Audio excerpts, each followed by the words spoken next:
Use your scraps, they say. You can never have enough scraps, they say. You can use scraps for so many things, like collages, some snippet rolls, so many things that you can make out of scraps and put them into your junk journal. But what if your scraps look boring? And what if they are perhaps white on the backside? What if your scraps don't speak to you? Let's find a way to jazz up our scraps today. I think I have a really cool idea and I want to share my process with you today, and perhaps we can make something out of this that's totally amazing and that speaks to us when we want to use all of these things here. Enjoy!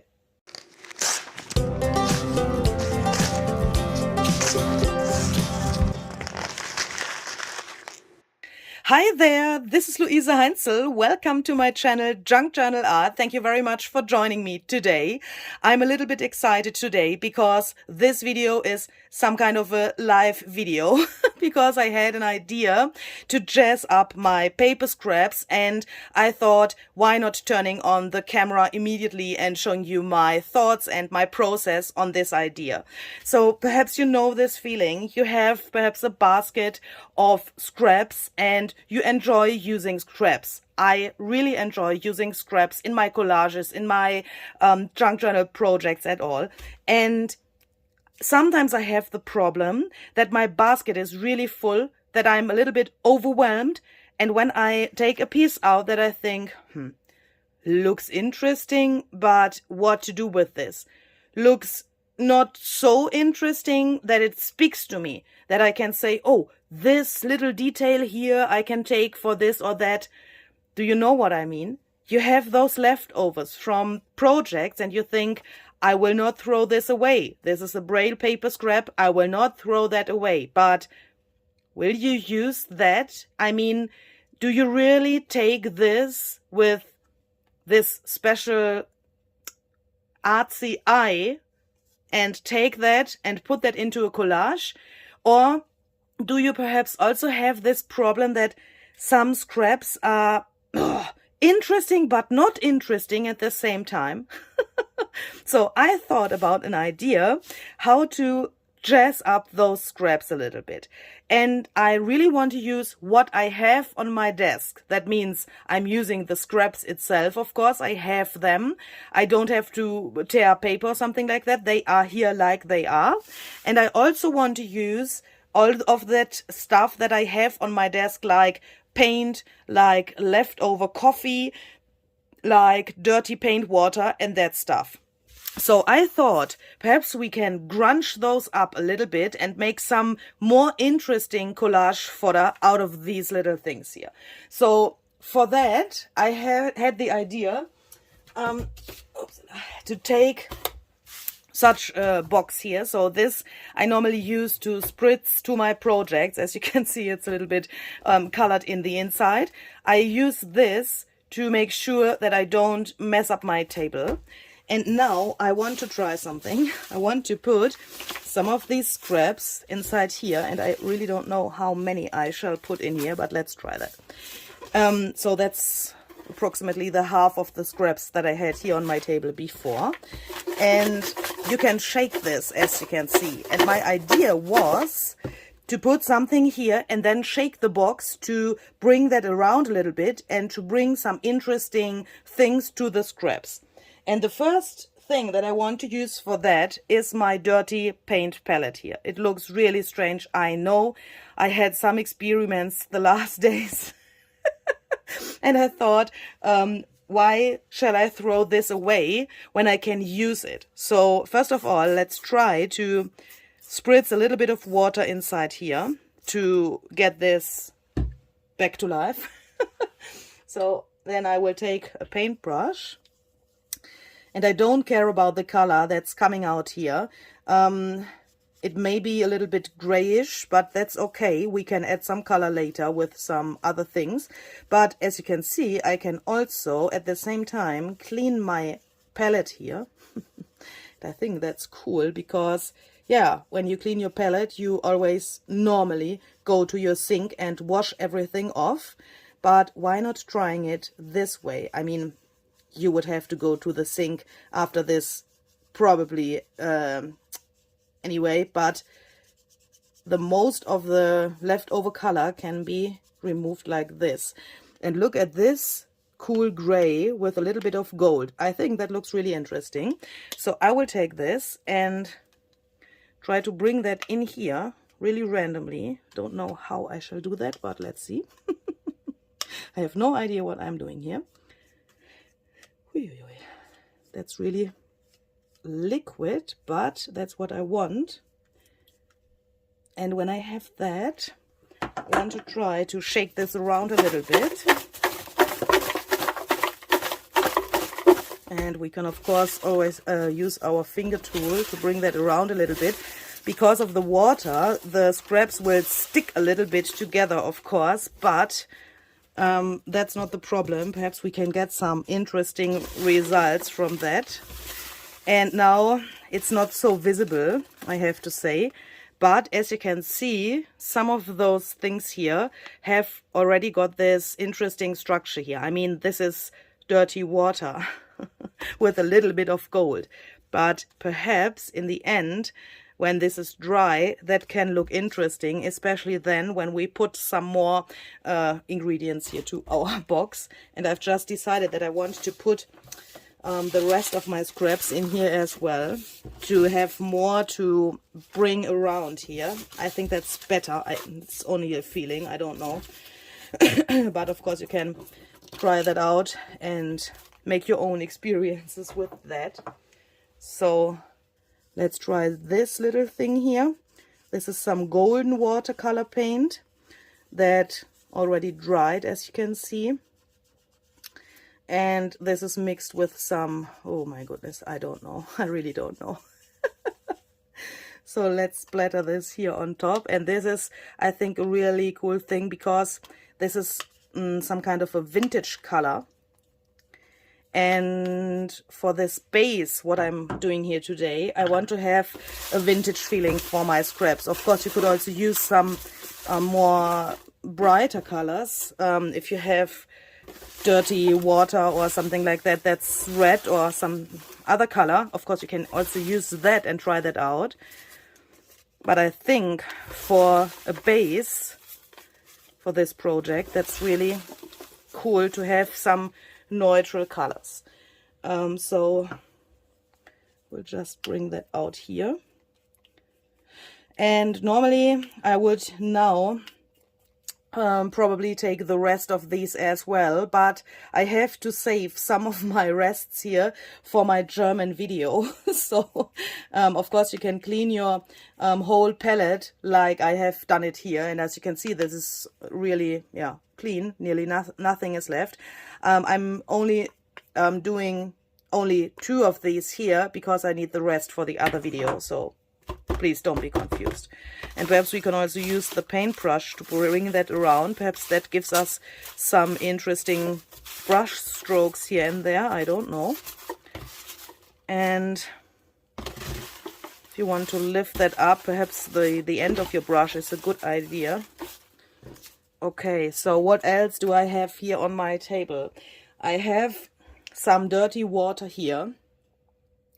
That is, yeah, water from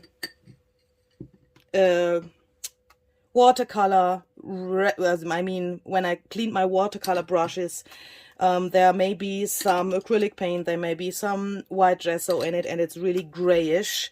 And I think this is a really cool vintage color. So let's try that. Bring that around a little bit. Don't want to add too much of this gray now, because the first color from my palette was this gray as well. So of course you don't have to use everything that you have on your desk, but perhaps you have a variety of leftover coffee brush water or something like that. So let's try some coffee here. And I'm realizing that this is really hard to turn around because everything is sticking together a little bit. So I'm just thinking about an idea how to quickly dry this now. And I think I will put that to my oven, on top of my oven. So I have an oven that works with gas, and that's a really fast way to dry my things. I guess you could also put that to a normal heater or something like that. You could also try to dry that with your heat gun. I think I would not prefer to dry that with to air dry that. Sorry, I'm a little bit confused. I have to spritz that and talk at the same time. That's not so easy. I think it's not such a good idea to let this air dry, because I'm a little bit afraid that those papers stick together while they are air drying, because of this liquid things that we've put on top.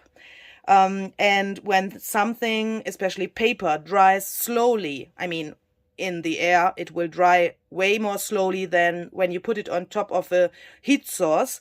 Then it may happen that these things stick together too much and that you can't bring them, that you can't separate them later. So I want to try that out to, heat that up a little bit. And I think this is totally enough for the moment. I will dry that. As I said, on my oven, and then I will be back, and then I will decide if I want to put more splatters or if I want to go on with the next step of my idea. So see you in a second. Okay, so here I'm back. As you can see, in the meantime, I have put my scraps to this little thing here to make sure that they are a little bit more far away from each other, to make sure that they dry really well. And this took about, I would say, half an hour to get nearly dry. Here are some areas that are not totally dry at the moment, but I think that's okay to do the next step. I have covered my table here with some protection paper because I don't want to get any things to my desk like paint or ink or something like that that we want to use now. So I'm putting everything here.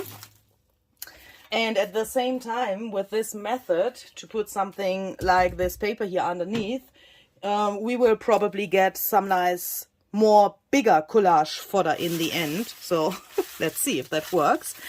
And now I'm trying to get this, a little bit, so that not too much is laying over each other. So I'm trying to get this a little bit like this. And now I think we could use some stamps and stamp over this really randomly. I know that's crazy. I like to use black ink to stamp, but of course you can use anything that you want.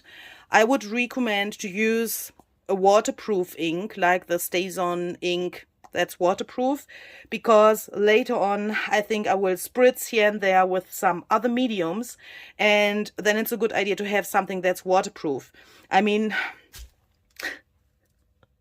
while I'm saying that, I'm just thinking, why?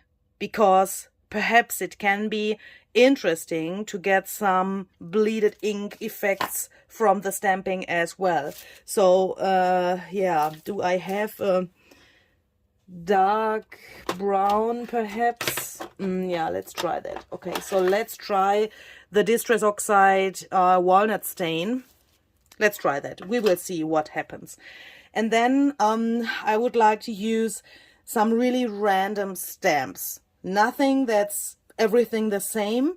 Because, if I would use a butterfly stamp, for example this one here, and I would now stamp that over everything, then the pattern of this stamp would be the same on every scrap. And that would make no sense. I want to have different scraps. I want to have something that's really unique. With every piece that I take out, it shall look different. So that means I have to choose some stamps that are different. Perhaps some that have florals on them, some script stamps, some postmarks or something like that. I can use, I think, everything, because the butterfly will not be completely in the end, except I would stamp it like this to one piece of scrap. But I don't want to do that. I want to take my ink pad and just go over it really randomly. So I will choose some more stamps that I think could look interesting when we stamp only parts of this, and then we will go on here. Okay, so first of all, I would like to try these stamps. As you can see, they have this already, collaged look. I really like these because they have so many interesting things and so many different things. Then I have this here that has some more, I would say, modern writing, some letters and that stuff. I have this little script stamp here. Yeah, that's what I want to use. And then I also have these Stampers Anonymous, oh my goodness, ticket booth stamps by Tim Holtz. I think that could look really great if we stamp some of those here in, some areas. These little elements look really, really cool. And then I have these border stamps, also by Tim Holtz. These are called Eclectic Etches, and I really like those. They have really interesting things. And if we are talking about scraps that we want to use for collaging or for snippet rolls or something like that, then we want to have something interesting, but I would say something neutral. And that's the reason why I have chosen those stamps. I mean, you can always use flowers. You can always use some writing. You can always use some lines or something like that. Postmarks are always great. And that was the reason why I have chosen exactly those stamps. So let's try to bring some of these things here to the scraps. So I'm just taking the stamp and put some ink there, and then I'm pressing that really randomly, but with pressure, so that I can get it really to the scraps here and there. And as you can see, now it looks like this is in one line, but of course it isn't. If I would do it like this, it would look totally different. And with this, I think we have something that looks better than before and some kind of interesting. Okay, so I will go on with stamping here and there, and I think it's also a good idea not to cover this whole stamp, so that we can, I don't know what I like better, if it's a little bit grayish or completely black. I really don't know. But let's see. I want to have some more butterflies. I'm really, really, really, really nervous what comes out of this thing. So this is another one that this has some florals and some abstract things on it as well. So I think it's also good when you look where you stamp. I mean, you have to cover your whole surface of scraps with some stamps. Now, I mean, not every scrap, not the whole surface of every scrap, but go to the edges with your stamping as well, to the edges of your things here, so that you don't miss them. And after I have stamped here and there, I'm just taking this and mix that up a little bit, and also try to turn some of the scraps around to the other side, so that we get interesting things on both sides. I think that's cool as well, to have a variation later, so that you can decide later if you want to use the front or the back of the scrap. Okay, so some more flowers, I think, could be great.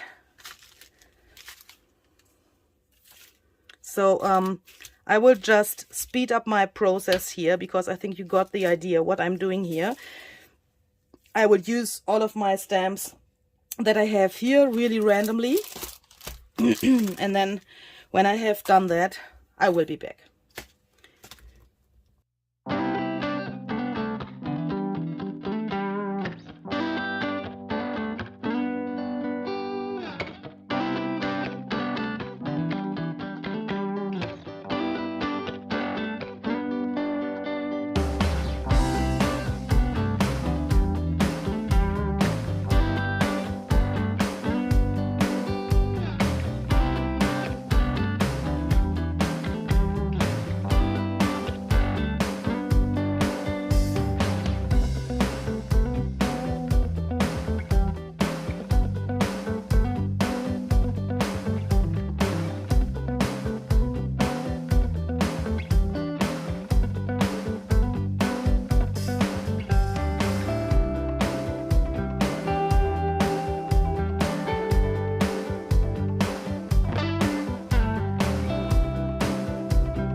Okay, so I think I've already really much black here.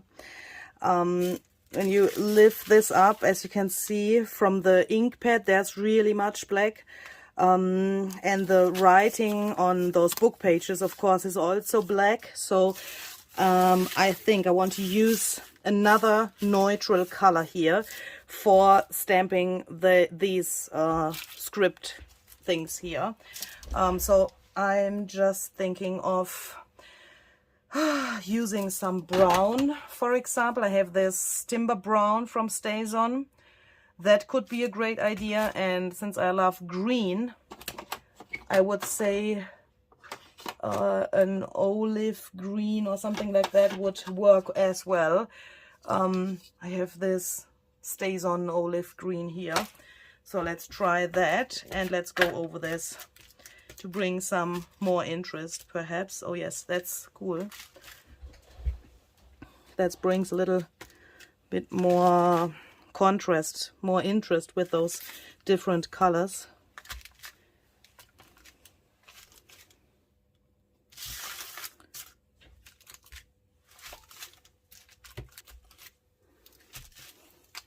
Okay.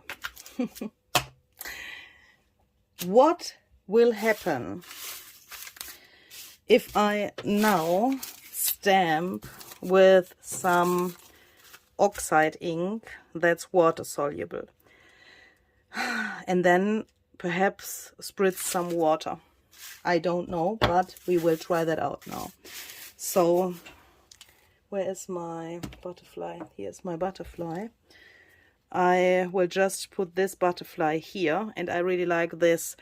I will show you the pattern of the wings. That looks really interesting.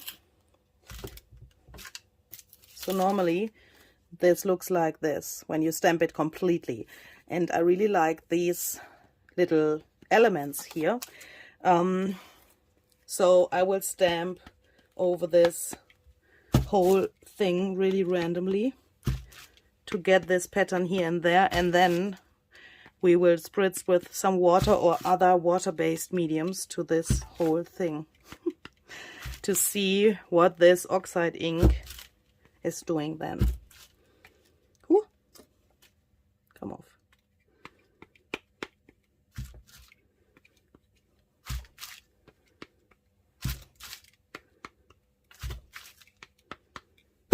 Okay, so I think that's enough.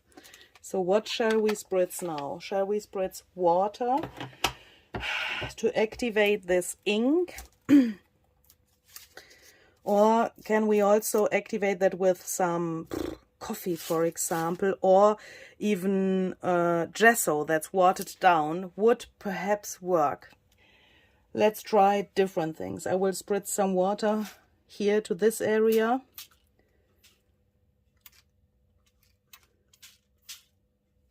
that also that already begins to react, of course. Look at this. Ho ho! And I think if you imagine this when it's dry as a background for a little cluster, a collage or something like that, it looks way more interesting than before. So I'm already really, really thrilled about how this came out. But we can do that a little bit better as well. So let's spritz some coffee here to the middle. Of course, the coffee will react with the distress oxide ink as well, but in a totally different way than water. Yeah, you know, coffee is brown, water is not brown. So that will be a little bit different in the end, but I think that could look great as well.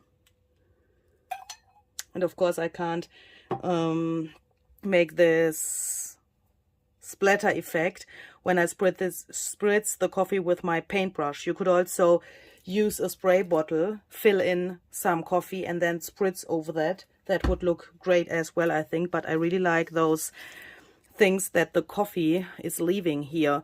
And the pattern of this butterfly is already changing a little bit.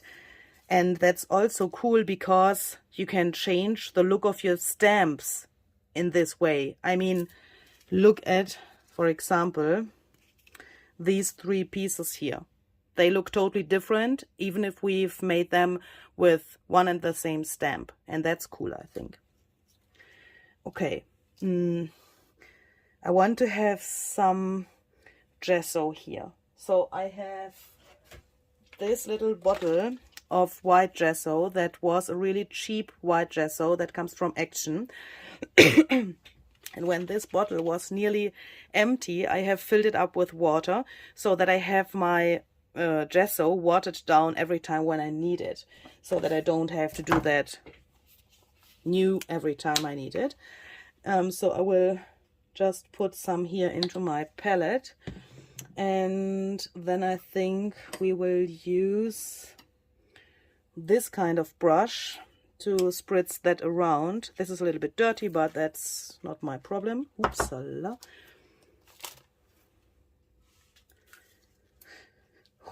And this gets really wet, of course, now. And I think, I mean, I've never tried that before, but I think when we have the gesso here on top now, we have to carefully dry that with a heat gun or put this back to the oven. Would have been a good idea to leave it on my pan so that I can take it to my oven. I haven't thought about that. That's not so great, Louise. Let's add some of this black gray thing here as well. When we have this brush in our hand, we can do that at the same time. And what we also, of course, can do, and perhaps to get a reaction between those liquid things, I think we could also add some distress oxide here now. One possibility would be to mix some ink with water and then just spray that. And I will do that really randomly. As you can see, I'm not putting that everywhere. Another option would be to take an acrylic block. Should be clean, so I think I have to clean that. Sorry, I'm back in a second. Okay, so this is nearly clean now. I mean, not from the back, but from the front side. And then we can perhaps use some neutral distress oxidings. I mean, I have some blue and some purple here, but I don't want to have this too extremely colorful. I want to have neutral scraps in the end. If you like pink, please use pink now. If you like blue or you need all of your scraps in blue, then please use blue now. But I want to have this really, yeah, some kind of vintage. So I'm putting some of this here. So that's brushed corduroy. Then let's spritz some water and bring that around here a little bit. Then you can use your finger tool and just spritz it I don't want to press the acrylic block to my scraps now. So I'm just getting this off just with my hands like this. This area looks really, really cool. I'm excited how this will turn out when this is dry. And saying dry means I have to stop the camera now, and then I will dry this, and when this is dry I will be back. See you in a second.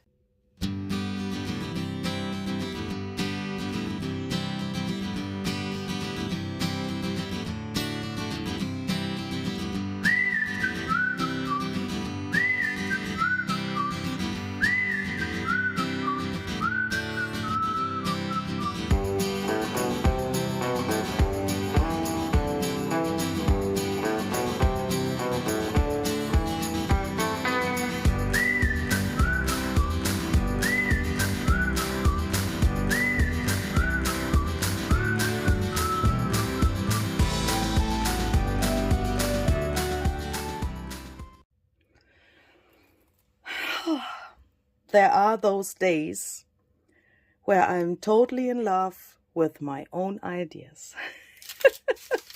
So this is dry now, and I've just grabbed some random pieces here that I really, really like. Look at this. Isn't this just cool? This reaction of coffee and this distress oxide ink that was here in the background. The white gesso, absolutely gorgeous. Here, this is dry now. That's this thing that I have shown you before. This looks so cool. This reaction of the gesso and the oxide ink is really, really gorgeous. And I have found some things here. For example, there's obviously some oxide ink underneath. You can see that here on this tiny pink and yellow area. And perhaps that was some coffee as well. I'm not totally sure about that. But coffee seems to be a really good idea. Here another reaction with gesso and the oxide ink. And I'm really, really happy how that turned out. And look at this. Here was relatively, it was relatively soaked much, you know. I can't find words. This was nearly coffee dyed, I would say. And by spritzing the gesso, it made these cool flowers here that look so cool. And before I do some more of these effects that I like, I want to mention that I have dried this with my heat gun. And while I have dried it, I've turned it around a little bit. As you can see, this lays not in the same order than before. And I've just, made it apart a little bit because the gesso, when it dried, it made that the scraps are sticking a little bit to each other. But it's possible to separate them really carefully. Here, for example, it seems to stick as well. But as you can see, you can make it like this, have another one here, make it like this, have a cool effect from this torn paper here. I think that's great, but I want to have more of that. I've turned them around a little bit, as you can see. And I think we can do this effect with the coffee, the gesso, and the distress oxide ink a little bit more to those scraps. What I found out in the meantime is that this brushed corduroy turns out really yellow. So I guess here, this is brushed corduroy. Here you can see it perhaps a little bit better. It turns out a little bit too yellow for me. So I want to do that a little bit different. And I also want to add some more brown oxide inks. So walnut stain, we will try brushed corduroy in combination with coffee. And I think we can add some forest moss. That's a green, but that's always great. It makes really cool things. And it fits really well to my style. I mean, you can, of course, choose the colors that you want. But I would suggest to choose colors that match your style a little bit. Rusty Hinge is really orange, but let's try that as well. And what I also want to try, and that's really strange for me, is this thing, this purple. Only a little bit, but I want to have that here. It's a really cool color. Okay, so we will try to get some more of this effect. So I think, first of all, it's a good idea to have way more coffee here to get this, yeah, where is this scrap? To get these things here. Perhaps we can reach that when we splatter a little bit more coffee, but please don't spritz to your ink pads, Louise. And the interesting thing about this is, for me, now the scraps that I already like will change perhaps a little bit. First of all, I thought I will take them out and take those out that I already like, but then I thought, no, I will never know what will happen to them when I take them out and put them to my box of scraps and leave them like they are. I want to have this really extremely. I want to have the most fun here that's possible.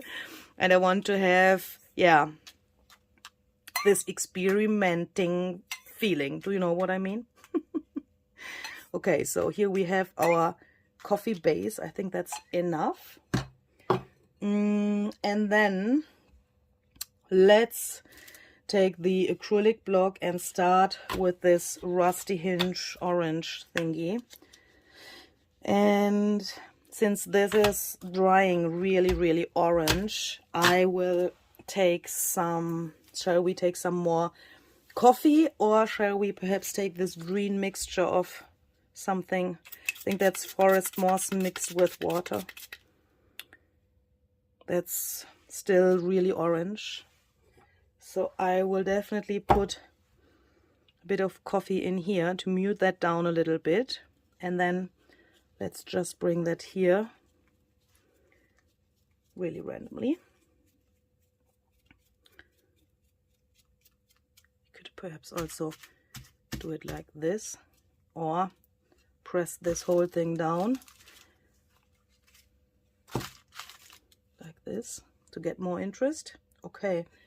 That looks not so different to the coffee, but I can see that with my eyes that these areas are really different, even if they are nearly the same brown. Please believe me.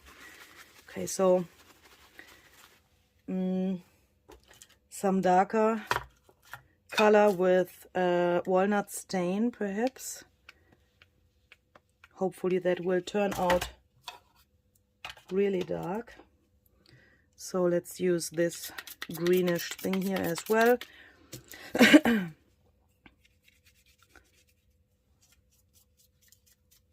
That's really hard to get it off when those things are so, I mean, I have not so much here, but I want to have some smaller splatters here and there as well. And I think I can reach that by having not too much here and then spritzing this a little bit.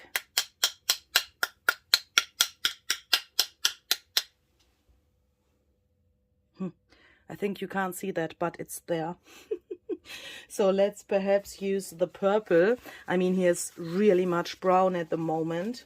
I haven't used the forest moss yet, but I think I will take the purple to, yeah, get a more vibrant color, that not everything is too brown. Don't know if that makes sense. Okay, so let's spritz some water to this. And now I'm hoping when this is mixing up with the coffee that it gets some kind of vintage purple, and I think that will happen.